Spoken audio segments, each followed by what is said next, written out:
Alright, what is going on, everybody? This is Trudger MC, and yes, once again, we are doing something a little bit different. So, today, instead of talking about a specific toy, or specific action figure, or a specific line, or anything like that, I thought it would be fun if we just talked about toys in general. So, I have quite a bit of an assortment here, and I'm going to be talking about what I think are kind of the five main things that people would be looking for with action figures. And we're going to be talking about each one of those. And so, as you can see by the thumbnail, I've broken them up into five different categories, starting with the letter A. Kind of like when I posted that short talking about all the live action Batman actors, and I found a way for all of them to end with ality. So it was that kind of thing. So it's like today we're looking at the five A's that I believe constitute an action figure, and those are aesthetic, articulation, accessories, action, and addition. We're going to be talking about all of those, and I think we should start off with the aesthetic. And I feel like a good example would be this guy. Well, actually, let's have both of these guys out here. So we have Marvel Select Spider-Man. Obviously, I'm a huge fan of this guy. And here's the thing. His aesthetic is really cool. He does look like a comic book character, but he also kind of looks like he could fit in with like a movie line, even though this isn't from a specific movie. It just looks like, when people think of Spider-Man, they probably think of this kind of look. And so he looks good, and I like the details with the spider and all of the texture and all of that. Like, all of that is really good. The musculature looks good.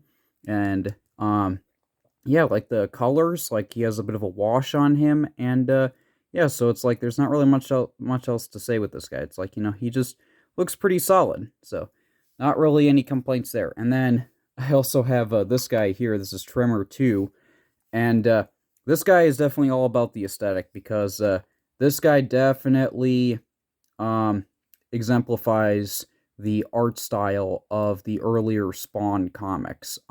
This isn't necessarily Todd McFarlane's own work because he didn't illustrate Spawn 25, but this just shows you that it's like he has so much detail going on, and he's got some, machinery and texture and all of that. And yeah, I have reviewed all of these guys, so if you want to see an individual review for each of these guys, definitely check that out. But yeah, so this guy's definitely all about the aesthetic because he's built like a brick and he can barely move, but he has a lot of detail going on. So there's definitely an argument to be made that's like, if you value the aesthetic, then I feel like this guy would be a good fit. And if you're putting together a Marvel collection, obviously you couldn't go wrong with the Spider-Man. This is a good classic Spider-Man. So that's what I have to say with aesthetic. That's like it's all about the look. So if you're about the look, then you wouldn't really mind as much that these don't have the best articulation or they don't really come with all that much. So, yeah, I feel like, that's pretty self-explanatory. Aesthetic is about the look.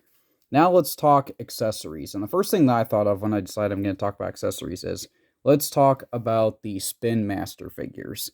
So, these are a lot of fun because each one essentially comes with, like two or three accessories each.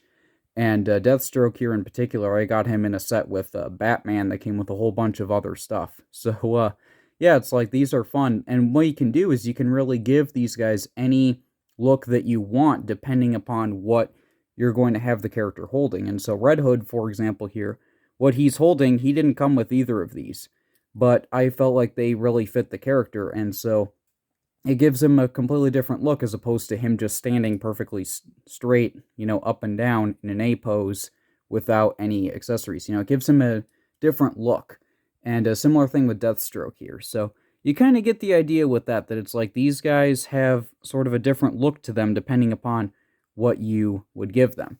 And to give you another example here, we have Zombie Spawn from Spawn Series 7 here. And this guy came with all four of these weapons here. And I've said this before that it's like you can basically give this guy a completely different look if he has all of his weapons, or if he just has some of them, or if he has none of them. And it really, doesn't really matter how you have him, holding what, because he could really work with any weapon here. So it's not like, it's like he absolutely needs to have all of them. If you wanted to have, him just on his own, you could totally do that.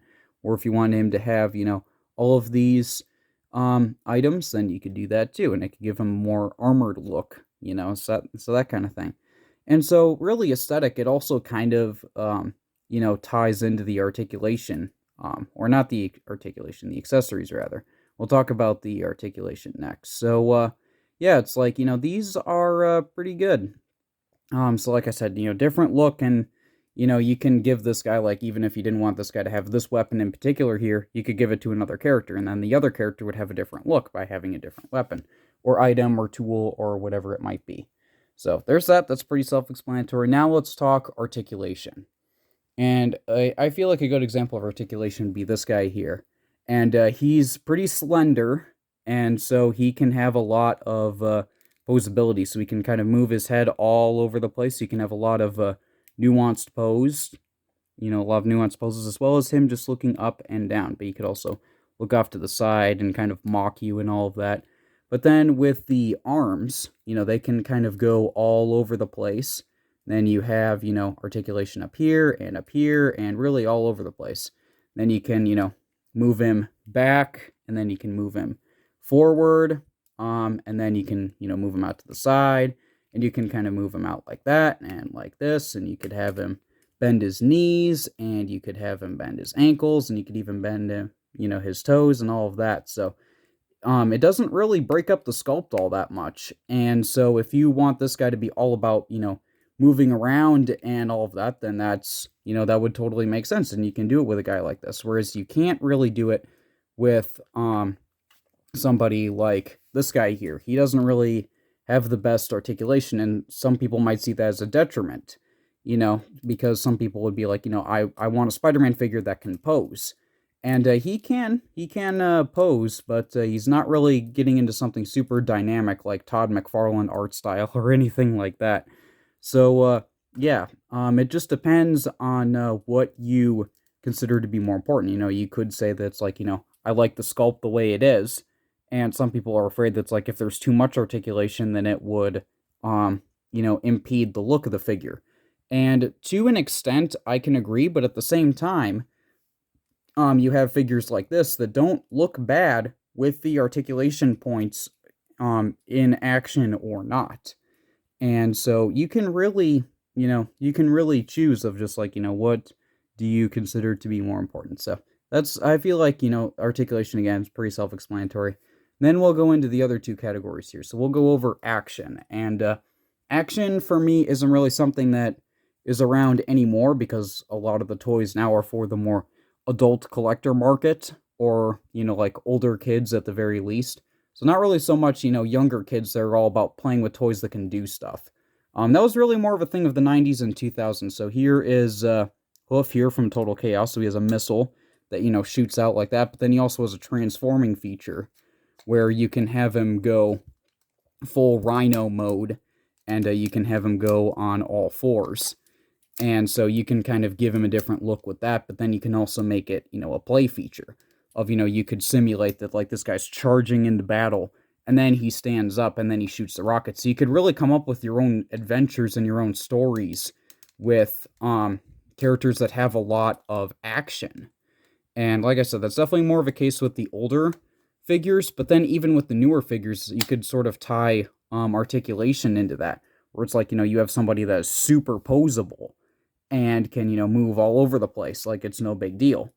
Somebody like, I don't have the Plastic Man Build-A-Figure, but you could have it, I don't even know if Plastic Man has the best articulation, but yeah, it's like you could have something like that where that ties into the play, the play aspect with it. So, again, it makes sense. I mean, like, it's not like all of these are too complicated. I just wanted to go over a brief thing with that and sort of state why some people would like that. And then for the last one, I'm going to talk about addition. And what I mean by addition is it's really, I'm talking about like comparisons and like, building your ranks and that kind of thing. But really, I just had it as additions so it would match the other themes. But basically what you can do is, are you getting action figures just to get one and have it stand like that? Or are you getting action figures to combine with others? So like these two, for example, these two are from the same Build-A-Figure wave, but they also look really well together. And it's not just because, these guys work together in the movie Batman Forever. But you also have the thing that's like these guys look like they have a similar theme to them.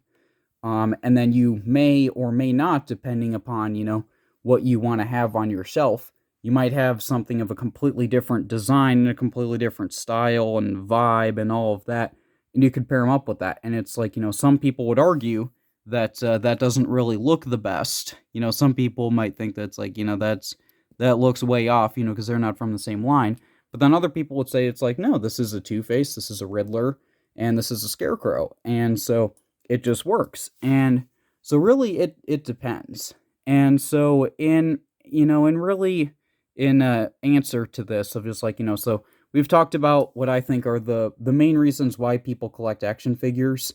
And yeah, so it's like, and I could really see an argument for really any of them, somebody saying that I like this the most out of the 5 of them.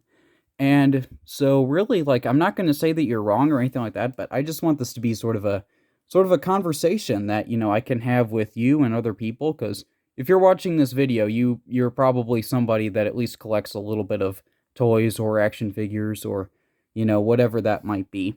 And so what is the reason that you collect action figures? Is it because you like the look of them?